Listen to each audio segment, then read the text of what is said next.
I come back to you and then you can continue your set of questions. I'm happy to have Bangladesh now. If It'll just be 2 minutes. Senator Shoebridge needs to leave. It'll just be 2 minutes. Thanks. 2 minutes?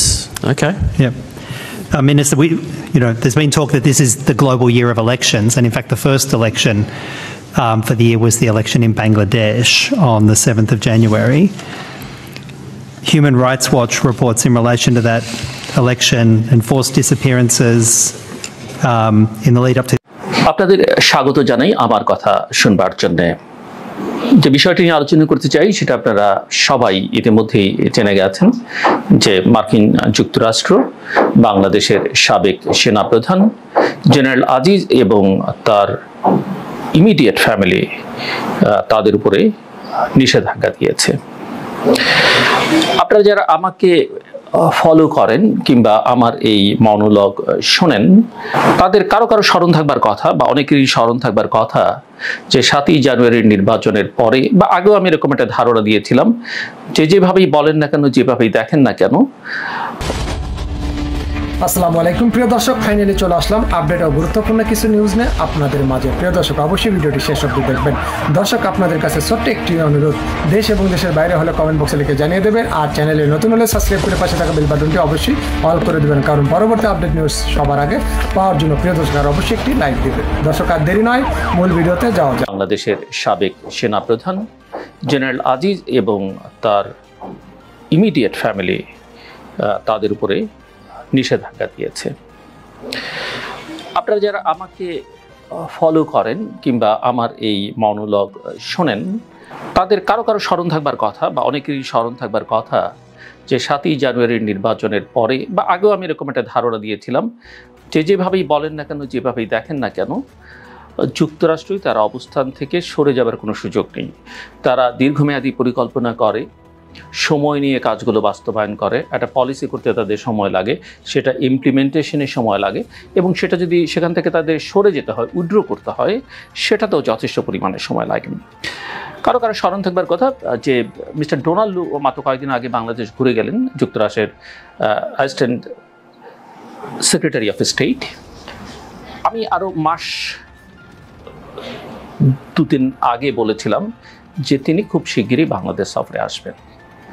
আমি এটাও বলেছিলাম যে যারা মনে করছেন যুক্তরাষ্ট্র আর কিছুই করবে না, একেবারে হাত গুটিয়ে বসে গেছে বা গা ঢাকা দিয়েছে অন্য কারো প্রিয়ভাবে, আমি বলেছিলাম আপনাদের স্মরণ থাকবার কথা যে তারা একটা ক্যারট অ্যান্ড স্টিক পদ্ধতি নিয়েছে।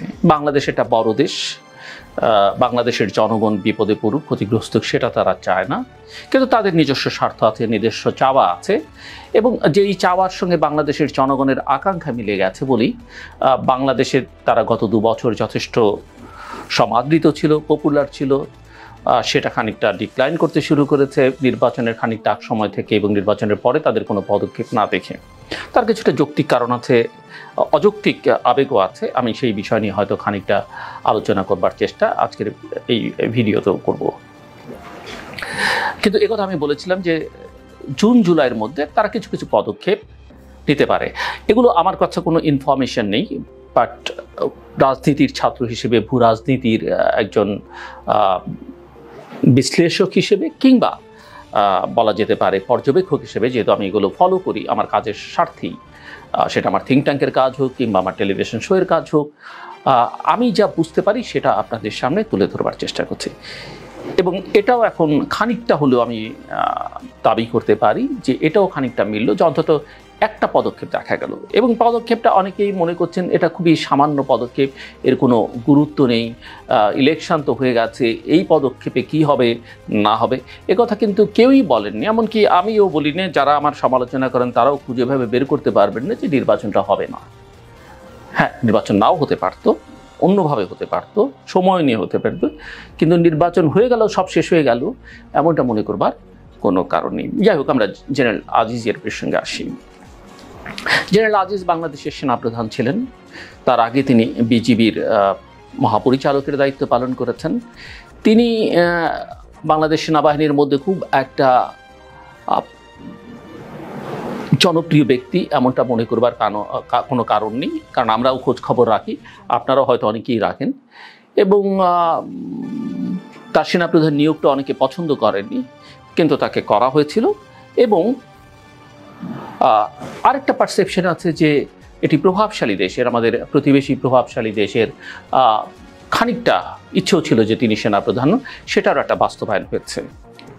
এগুলো নানান সূত্রের খবর। যাই হোক, আমরা ওই প্রসঙ্গটাতে আসি, জেনারেল আজিজের প্রসঙ্গে আসি। জেনারেল আজিজকে বাংলাদেশ সময় সোমবার মধ্যরাতে বা যুক্তরাষ্ট্রের সময় সোমবারে যুক্তরাষ্ট্র পররাষ্ট্র দপ্তর এটি ঘোষণা, তাদের ওয়েবসাইটে এই ঘোষণাটি আছে, এবং পরে তাদের স্পোকসপারসন ম্যাথিউ মিলার স্টেটমেন্ট করে জানিয়েছেন যে তাদের foreign operation and related programs appropriations অ্যাক্টের 7031C ধারার আওতায় অন্তর্ভুক্ত করার ঘোষণা দিয়েছেন ডিপার্টমেন্ট অফ স্টেট। এবং এর ফলে মিস্টার আজিজ এবং তার পরিবারের সদস্যরা যুক্তরাষ্ট্রে প্রবেশের জন্য অযোগ্য হবেন এবং তাদের উপরে সব ধরনের নিষেধাজ্ঞা আছে, এটা বলা যেতে পারে। কি কারণে এটা করা হচ্ছে? প্রধান কারণ সেটা হচ্ছে যে দুর্নীতির অভিযোগে সম্পৃক্ততা কথা যুক্তরাষ্ট্র বলছে, এবং এটি করে তিনি প্রতিষ্ঠানকে প্রশ্নবিদ্ধ করেছেন, তিনি ক্ষমতার অপব্যবহার করেছেন, এইসব নানা অভিযোগ ওই আলোচনার মধ্যে আছে। যেমন আছে তার নিয়মতান্ত্রিক প্রক্রিয়া হস্তক্ষেপের মাধ্যমে উল্লেখযোগ্য দুর্নীতিতে জড়িয়েছেন, অন্যায্যভাবে সামরিক খাতে কন্ট্রাক্ট পাওয়া নিশ্চিত করবার জন্য তিনি তার ভাইয়ের সঙ্গে ঘনিষ্ঠভাবে কাজ করেছেন, এবং নিজের স্বার্থের জন্য সরকারি নিয়োগের বিনিময়ে ঘুষ নিয়েছেন। এইসব নানা অভিযোগ আছে। কিন্তু আরেকটা সিগনিফিক্যান্ট লাইন সেখানে আছে, সেটা হচ্ছে যে তার অর্থাৎ মিস্টার আজিজ আহমেদের কর্মকাণ্ডে বাংলাদেশের গণতান্ত্রিক প্রতিষ্ঠানসমূহের অবমূল্যায়ন এবং সরকারি প্রতিষ্ঠান ও প্রক্রিয়ার উপর জনগণের আস্থা কমেছে। বাংলাদেশের গণতান্ত্রিক প্রতিষ্ঠানসমূহের অবমূল্যায়ন কি? আমি শুধু একটা উদাহরণ স্মরণ করিয়ে দিতে চাই আপনাদের, সেটা হচ্ছে যে 2018 নির্বাচন, যে নির্বাচন নিয়ে আমরা প্রশ্ন করি, অনেকেই তোলেন দেশে বিদেশে, সেই নির্বাচনের পরে তিনি বলেছিলেন যে এটি ইতিহাসের একটা সেরা নির্বাচন হয়েছে, খুবই ভালো নির্বাচন হচ্ছে। সাধারণত আমরা দেখিনি কখনো সেনাপ্রধানরা নির্বাচন নিয়ে, রাজনীতি নিয়ে কথাবার্তা বলেন। ইদানিংকালে অনেকে হয়তো বলবার চেষ্টা করেন, বা সেনাবাহিনীর সদস্যরা বা আইনশৃঙ্খলা রক্ষাকারী বাহিনীর সদস্যরা কোথাও কোথাও বলেন, কিন্তু জেনারেল আজিজই সম্ভবত কোনো সেনাপ্রধান প্রথম যিনি প্রকাশ্যে কথা বলেছেন। যারা রাজনীতিতে জড়িয়ে সামরিক শাসনের সময় করেছেন তাদের কথা আলাদা, কিন্তু একটা গণতান্ত্রিক অন্তত কথাবার্তায়, কাগজপত্রে তো গণতন্ত্র কথা আমরা বলি, সেই সময়টাতে তার এই বক্তব্য অনেকেই মনে করেন যে গণতন্ত্রকে অবমূল্যায়ন করেছে, সেনাবাহিনীর সম্মান ক্ষুণ্ণ করেছে, তার অন্যান্য অ্যাক্টিভিটিস তো আছেই, এবং সরকারি প্রতিষ্ঠান এবং প্রক্রিয়ার উপর জনগণের আস্থা। সরকারি প্রতিষ্ঠান বলতে সেনাবাহিনীর উপরও আস্থা, এখানে আমি বুঝে নিয়েছি যে আস্থাটা অনেকখানি কমে গেছে তার ভূমিকার কারণে। নিঃসন্দেহে আমি বিশ্বাস করতে চাই আমাদের সেনাবাহিনীর অফিসাররা, সৈনিকরা সেই সম্মান পুনরুদ্ধার তারা যে কোনো সময় করতে পারেন কতিপয়ের জন্য, কারণ আমাদের সেনাবাহিনীর বিপদগামী সদস্যরা ইতিহাসে অনেক কিছু করেছেন, কিন্তু আমাদের সৈনিকরা দেশে বিদেশে এবং অফিসাররা সেই সম্মান পুনরুদ্ধার করেছেন এবং তাদের ভাবমূর্তি তারা উজ্জ্বল রাখবেন। কিন্তু মিস্টার আজিজ যেটা ক্ষুণ্ণ করেছেন এটা মানতে হবে।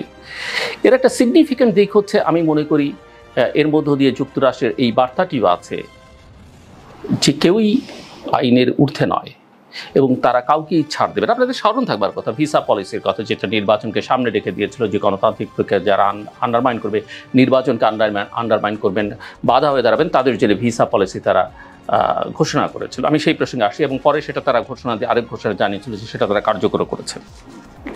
সো জেনারেল আজিজের এই নিষেধাজ্ঞার মধ্য দিয়ে যুক্তরাষ্ট্রের এই বার্তাটি সবার জন্য, এমনকি আমাদের সার্ভিং কর্মকর্তাদের জন্য বিভিন্ন প্রতিষ্ঠানের, যে তারা দায়িত্বে থাকাকালীন হোক কিংবা দায়িত্ব থেকে গেলেও এই ধরনের ঝামেলায় তারা পড়তে পারেন। এর একটা গুরুত্ব আছে এখানে, কিন্তু শুধু যুক্তরাষ্ট্র নয়, যারা কূটনীতি নিয়ে লেখাপড়া করেন, খোঁজখবর রাখেন, তারা এটা মনে রাখবেন, যেখানে কূটনীতিতে একটা ইনফরমালি ভাষা ব্যবহার করে যে 5 আইজ। এই 5 আইজ হচ্ছে 5টি দেশ, এরা হচ্ছে যুক্তরাষ্ট্র, যুক্তরাজ্য, অস্ট্রেলিয়া, কানাডা, নিউজিল্যান্ড। এরা সবাই এক পথে হাঁটে, এক সুরে কথা বলে। আপনি দেখবেন যে আমাদের 7 জানুয়ারির নির্বাচনের পরে জাতিসংঘের মানবাধিকার দপ্তর বাদ দিয়ে যারা নির্বাচন অবাধ সুষ্ঠু হয়নি, গণতান্ত্রিক প্রক্রিয়া হয়নি, ইউরোপিয়ান ইউনিয়ন এরকম একটা বিবৃতি দিয়েছিল, কিন্তু এই 4টি দেশ অর্থাৎ যুক্তরাষ্ট্র, যুক্তরাজ্য, অস্ট্রেলিয়া, কানাডা তারা কিন্তু একই সুরে বিবৃতি দিয়েছিল। নিউজিল্যান্ড বাংলাদেশের জন্য খুব একটা গুরুত্বপূর্ণ কিছু নয়, কাজেই তাদের সেরকম কিছু আমরা দেখিনি। কাজেই এই নিষেধাজ্ঞা এই বার্তা দিচ্ছে। এবং আপনাদের খেয়াল থাকবার কথা, দুর্নীতির বিরুদ্ধে মিস্টার ডোনাল্ড লুড যখন এসেছেন তখনও তিনি দুর্নীতি নিয়ে কথা বলেছেন, হিউম্যান রাইটস নিয়ে কথা বলেছেন, লেবার রাইটস নিয়ে কথা বলেছেন। দুর্নীতি এবং দুর্নীতির বিরুদ্ধে বিশেষ করে সরকারি কর্মকর্তাদের দুর্নীতি কমিয়ে আনার প্রক্রিয়াকে ঠিক করতে তারা সহযোগিতা করতে চান সে কথা বলেছিলেন। এবং আপনাদের আরও স্মরণ থাকবার কথা, মিস্টার নেফিউ এসেছিলেন, তাদের স্যাংশন এক্সপার্ট, নির্বাচনের বেশ খানিকটা আগে তিনি আমাদের ফরেন সেক্রেটারি মিস্টার মাসুদ বিন মোমেনের সঙ্গে সাক্ষাৎ করেছিলেন এবং তখন মিস্টার মাসুদ বিন মোমেনের কথাও এটা বোঝা গিয়েছিল যে তারা কিছু একটা পদক্ষেপ নিচ্ছে। সো আমার বার্তা আমি অনেকবার বলেছি যে যুক্তরাষ্ট্র শুধুমাত্র এই সেনা কর্মকর্তা নন, আরও কিছু সরকারি কর্মকর্তা, আরও কিছু বিজনেসম্যান, পলিটিশিয়ান তাদেরকে ওয়াচ করছে এবং হয়তো কখনো না কখনো আমরা সেটা দেখতে পারবো। ভিসা পলিসির ক্ষেত্রে অনেকেই মনে করেন এই ভিসা পলিসি কার্যকর নেই। কার্যকর থাকুক কিংবা না থাকুক, এই ভিসা পলিসি যে কারণে করা হয়েছিল যুক্তরাষ্ট্র সেটা ঘোষণা দিয়েছিল যে তারা সেটা কার্যকর করছে। খোঁজ খবর এটা যুক্তরাষ্ট্রের ভিসা পলিসির নীতির মধ্যে আছে, তারা কাদের ভিসা দেয় না সেটা তারা কখনো ঘোষণা করে না। তবে এটা তারা করে, এটা তারা বাংলাদেশে করতেও পারতো, আর করেনি বলে ভবিষ্যতে করবে না সেটা মনে করবারও কোনো কারণ নেই। যে তারা কতজনকে এই ভিসা নিষেধাজ্ঞার আওতায় আনলো এবং তারা কোন কোন পেশার, আমার ধারণা সেটা কখনো না কখনো তারা করবে। তবে আমরা খোঁজখবর নিলেই বিশেষ করে সরকারি কর্মকর্তাদের এবং বিভিন্ন এজেন্সির লোকজনের, কোনো রাজনৈতিক নেতা, ব্যবসায়ী নেতা, তাদের খোঁজখবর নিলেই আমরা জানতে পারবো চারপাশে, এবং সংখ্যাটা খুব কম নয়, যে কাদের ভিসা হচ্ছে না, কাদের ভিসা বাতিল হচ্ছে, কারা যুক্তরাষ্ট্রে ঢুকতে পারছে না, এটা আমরা খোঁজখবর নিয়ে জানতে পারি। যাই হোক, জেনারেল আজিজ ইতিমধ্যেই তার প্রতিক্রিয়া সাংবাদিকদের কাছে দিয়েছেন নিষেধাজ্ঞার প্রেক্ষিতে, যেমনটা তিনি প্রতিক্রিয়া ব্যক্ত করেছিলেন।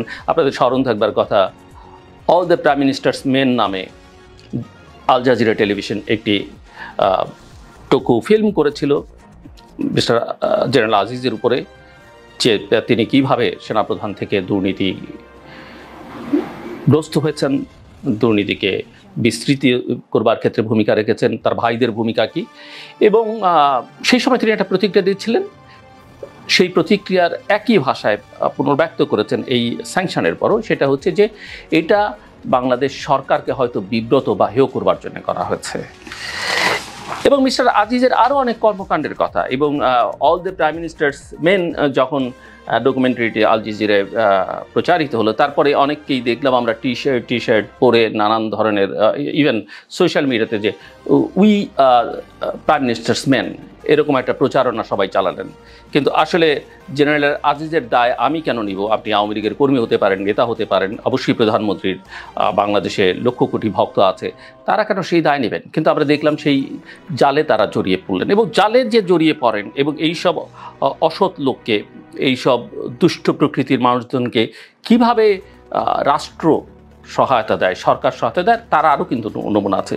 জেনারেল, আপনারা জানেন যে জেনারেল আজিজের তিন ভাই অ্যাকচুয়ালি, আনিস, হারিস এবং জোসেফ, তাদেরকে সন্ত্রাসী বলা হয়, শীর্ষ সন্ত্রাসী বলা হয়। তারা বিদেশে আছেন, ওই ডকুমেন্টারির মধ্যেও তাদের কথা আমরা জানি, এবং তারা দণ্ডপ্রাপ্ত ছিলেন এবং তাদের দণ্ড মওকুফ করে দেওয়া হয়েছে, এবং সরকারের দিক থেকে বলা হয়েছিল যে তাদেরকে যথাযথ প্রক্রিয়া তাদের দণ্ড মওকুফ করা হচ্ছে। দণ্ডপ্রাপ্ত একসময় মৃত্যুদণ্ড, পরে সেটাকে যাবজ্জীবন করা হয়।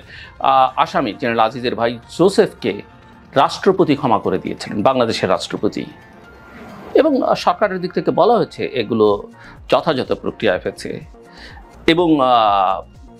এবং জেনারেল আজিজ যখন সেনাপ্রধান, আর তার দুই ভাইয়ের আগে আনিস এবং হারিসের দণ্ড মওকুফ করা হয় তার সেনাপ্রধান হবার 1 মাস আগে, এবং সেনাপ্রধান হবার পরে জোসেফ রাষ্ট্রপতির ক্ষমা পান। সো এগুলো খুব সহজেই অনুমেয়, এই যোগসূত্রগুলো আমরা কিন্তু সহজেই বের করতে পারি। বাংলাদেশে অনেকেই, যেটা বলছিলাম যে আমি অনেকেই হতাশ, কিছু হবে না, কিছু হচ্ছে না, এমনকি অনেকে এই তাও লাগিয়েছে যে যুক্তরাষ্ট্র কিছু করবে না, এমনকি অনেক বিশেষজ্ঞ, বিশেষ করে ভারতীয় বিশেষজ্ঞ এবং যুক্তরাষ্ট্রেরও কোনো বিশেষজ্ঞ এই কথা বলবার চেষ্টা করেছেন যে যুক্তরাষ্ট্রের এখন আসলে বাংলাদেশের ট্রেড ইকোনমি, এগুলোর দিকে মনোযোগ দেওয়া উচিত। এবং অনেকেই বলছিলেন নির্বাচনের পরে যুক্তরাষ্ট্র সেই জায়গাটি মনোযোগ দিয়েছে। আমি জাস্ট একজনকে উদ্ধৃত করতে চাই, আসলে অন্যের কথা না বলাই ভালো, বাট তিনি যেহেতু আমার দীর্ঘকালের বন্ধু মাইকেল কুগেলম্যান, আপনারা জানেন উড্রো উইলসন সেন্টারে তিনি কর্মরত এবং দক্ষিণ এশিয়া বিষয়ক প্রচুর লেখালেখি করেন। বাংলাদেশেও তিনি এসেছিলেন, বাংলাদেশ নিয়ে নির্বাচনের আগে পরে প্রচুর কথা বলেছেন, লিখেছেন, এবং তিনিও একটা ওরকম ধারণার মধ্যে ছিলেন যে যুক্তরাষ্ট্রের আসলে এত কিছু করা ঠিক হবে না, চায়নাকে কন্টেন করতে হলে বাংলাদেশকে আসলে এইভাবে যেভাবে চাপ দিচ্ছে সে নির্বাচনের জন্য সেটা দেওয়া ঠিক হবে না, সেই ক্যাম্পেইনের মধ্যে তিনিও ছিলেন। তো আমার বন্ধু মাইকেল কুগেলম্যান এই স্যাংশন দেওয়ার পরে সেটা টুইটারে শেয়ার করেছেন এবং শেয়ার করে নিজে একটা কমেন্ট লিখেছেন, আমি সেই কমেন্টটা উদ্ধৃত করতে চাই। Post Bangladesh election, we have seen the administration's public rhetoric on Bangladesh BD focus on a wider variety of issues like trade and climate trade beyond rights. But clearly, the rights and democracy promotion component of US policy has not disappeared, including the stick element. আমি এই জায়গাটাতে নজর দিতে চাই, এই যে stick এলিমেন্টটা disappeared হয়নি।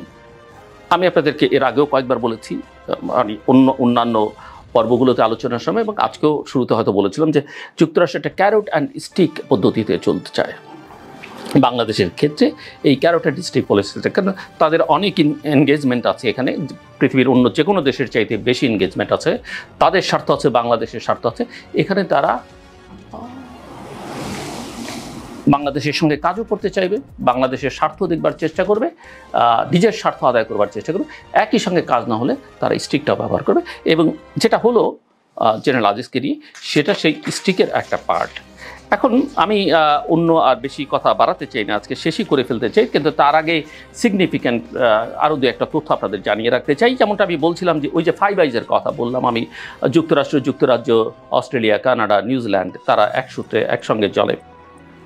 আজকেই বাংলাদেশ সফরে এসেছেন অস্ট্রেলিয়ার পররাষ্ট্রমন্ত্রী এবং পেনি ওং, অস্ট্রেলিয়ার পররাষ্ট্রমন্ত্রী, দুদিনের সফরে এসেছেন এবং তার এই সফরকে মাথায় রেখে অস্ট্রেলিয়ার একজন প্রভাবশালী সিনেটর, তার কথা আমি আগেও বলেছি, ডেভিড শুব্রিজ, তিনি একটা বিবৃতি দিয়েছেন বা টুইট করেছেন এবং এই টুইটে তিনি লিখছেন, পররাষ্ট্রমন্ত্রী ওং যেহেতু বাংলাদেশে যাচ্ছেন, তাই আমি তাকে রোহিঙ্গা শরণার্থীদের জন্য ক্রিটিক্যাল সাপোর্ট দেওয়ার জন্যে এবং ভয়ঙ্করভাবে পরিচালিত জানুয়ারির নির্বাচন বিষয়ে তার সহপক্ষদের সম্পৃক্ত করবার জন্য অনুরোধ করছি, যা কিনা আমি গত ফেব্রুয়ারিতে উত্থাপন করেছিলাম।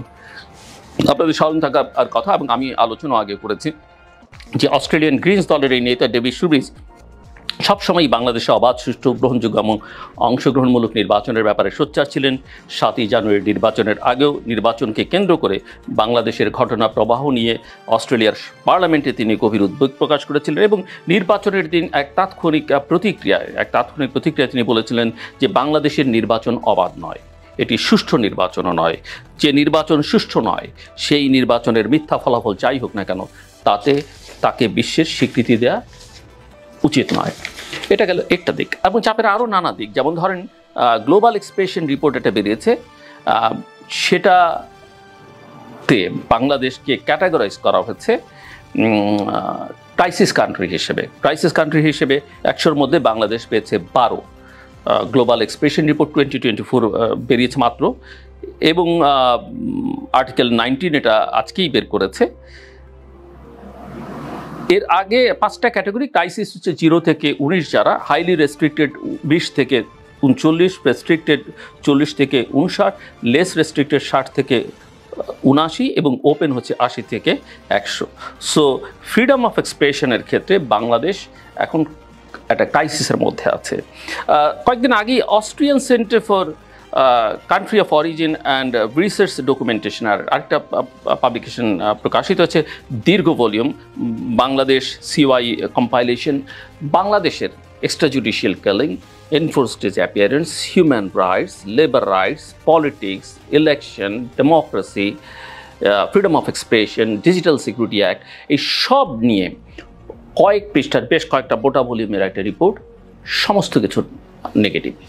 সো আমি যেটা বলবার এবং বোঝাবার চেষ্টা করছি যে আমরা পরিস্থিতি থেকে উত্তরণ ঘটানো আমাদের দরকার এবং আমরা সবাই মিলে সেটা করতে হবে। ক্ষমতায় যারা আছেন তাদেরকে আমরা অস্বীকার করতে পারবো না, ক্ষমতার বাইরে যারা আছেন তাদের নিয়েই সেটা করতে হবে। ফুটনোট হিসেবে আমি জাস্ট দুটো লাইন বলতে চাই, সেটা হচ্ছে যে আমি একটা প্রবণতা লক্ষ্য করছি নির্বাচনের পর থেকেই, যে আমাদের অনেকের পুরো ক্ষোভটা ভারতের উপর গিয়ে পড়েছে। ভারতের উপরে আমাদের ক্ষোভের সঙ্গত কারণ আছে। অনেক ক্ষেত্রে ভারত আমাদেরকে আন্ডারমাইন করে, আমাদের ডেমোক্রেটিক প্রসেসকে আন্ডারমাইন করেছে, শুধুমাত্র নিজের স্বার্থ দেখেছে, আমাদের স্বার্থ তারা দেখে না।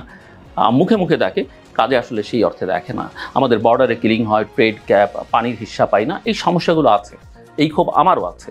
কিন্তু একটা বিষয় আমাদের মাথায় রাখা দরকার, এই ভারতকে ঠেকাতে গিয়ে আমি দেখছি একটা প্রবণতা, বিশেষ করে সামাজিক যোগাযোগ মাধ্যমে, বিশেষ করে কোনো মিডিয়ার মাধ্যমে, কোনো মিডিয়া এই জায়গায় ভূমিকা পালন করছে, কোনো থিঙ্ক ট্যাঙ্ক এই জায়গায় ভূমিকা পালন করছেন, এবং রাজনৈতিক শক্তিগুলোর কোনো অংশ ভূমিকা পালন করছেন। তারা এখন চীনকে বড় করে দেখাতে চাইছেন এবং আমেরিকানদেরকেও, পশ্চিমাদেরকেও গালাগালি করছেন। কিন্তু আমি মনে করি আমাদের স্বার্থ আমাদের দেখা উচিত, এবং সেই স্বার্থ দেখতে হলে আমার স্বার্থ কিন্তু পশ্চিমের সঙ্গেই, সেটা চীনের সঙ্গে, ভারতের সঙ্গে, রাশিয়ার সঙ্গে নয়। ভারতকে আমি অস্বীকার করতে পারবো না, সে আমার প্রতিবেশী দেশ, তার সঙ্গে একটা উইন উইন সিচুয়েশনে থাকতে হবে, মাথা উঁচু করে তার সঙ্গে বার্গেন করতে হবে এবং সেই ক্যাপাসিটি আমাকে অর্জন করতে হবে। কিন্তু ভারতকে ঠেকাতে গিয়ে চীনকে এখানে জায়গা দেওয়া মানে হচ্ছে, এবং যারা এটা করছেন এখন তারা আবার গণতন্ত্রের আকাঙ্ক্ষা নিয়ে করছেন, গণতন্ত্র প্রতিষ্ঠার সংগ্রামে গত কয়েক বছর ধরে আছেন, তারা এটা করে চীনকে সামনে নিয়ে আসতে চাইছেন মানে হচ্ছে। কিন্তু মাথায় রাখতে হবে, চীন কিন্তু কোনোদিন গণতন্ত্র চাইবে না। চীন সব দেশে, চীনের যারা বন্ধু সব অগণতান্ত্রিক দেশ, কারণ যেখানে অটোক্রেসি থাকে, যে রাষ্ট্র টোটালিটেরিয়ান, সেখানে তার ব্যবসা বাণিজ্য করতে সুবিধা হয়। কোনো গণতান্ত্রিক দেশে যেখানে অ্যাকাউন্টেবিলিটি থাকে, ট্রান্সপারেন্সি থাকে, সেখানে সেটা সম্ভব নয়। আপনি আজকে হয়তো পশ্চিম কোনো ভূমিকা রাখছে না, ইউরোপীয় ইউনিয়ন, যুক্তরাষ্ট্র কোনো ভূমিকা রাখছে না, কিন্তু আমাদের সংগ্রাম যদি আমরা করতে পারি, আমাদের সংগ্রাম যদি মাঠে থাকে, সেটা তারা আমাদেরকে সময় মতো অবশ্যই সহযোগিতা করবে। এবং ধারাবাহিক প্রক্রিয়ার মধ্যে সব কথা বাদ দিল, অর্থনীতি সহ অন্যান্য ক্ষেত্রে তারাই আমাদের সবচেয়ে বড় পার্টনার, সেটা আমাদের মাথায় রাখতে হবে। এবং যুক্তরাষ্ট্রের গণতন্ত্রের বাইরে গিয়ে, এই ডেমোক্রেটিক ভ্যালুজের বাইরে গিয়ে পশ্চিমাদের, তার মিত্রদের কিংবা ইউরোপিয়ান ইউনিয়নের কোনো সুযোগ নেই। তারা ভ্যালু বেসড রাষ্ট্র, সোসাইটি এটা যেমন চায়, ভ্যালু বেসড ওয়ার্ল্ড অর্ডার চায়, তারা রুলস বেসড অর্ডার চায়, ওয়ার্ল্ড অর্ডার চায়, দেখতে চায়। এবং সে জায়গায় আমাদের আসলে তাদের সঙ্গেই থাকবে। অবশ্যই তাদের আমাদের সম্পর্কে নানা সমালোচনা আছে, তারা অনেক জায়গায় অনেক ন্যায্য কাজ করে না, অন্যায় করে, সেগুলো আমরা ক্রিটিসাইজ করবো। কিন্তু দিন শেষে আমাকে আমার স্বার্থ দেখতে হবে, আমার দেশের স্বার্থ দেখতে হবে। সেটা দেখতে হলে আমাকে যে কোনো অবস্থায় যুক্তরাষ্ট্র, তার পশ্চিমা মিত্র, ওই যে ফাইভ আইজের কথা বললাম, ইউরোপিয়ান, তাদেরকে আমাদের কাছাকাছি টেনে রাখতে হবে। তাদেরকে হোস্টাইল করার কোনো মানে হয় না।